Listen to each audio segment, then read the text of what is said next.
Ayan mga papse, subukan natin na tingnan yung ating chocolate ensaymada.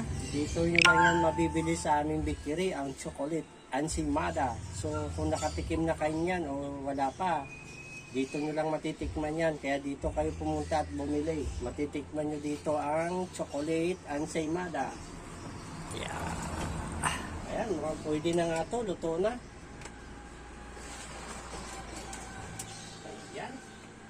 Ayan mga papsi, oh, ang ating chocolate ensaymada, di ba? Kitang-kita yung chocolate. So, palamigin lang natin muna ito at lalagyan natin ng star margarine, no? At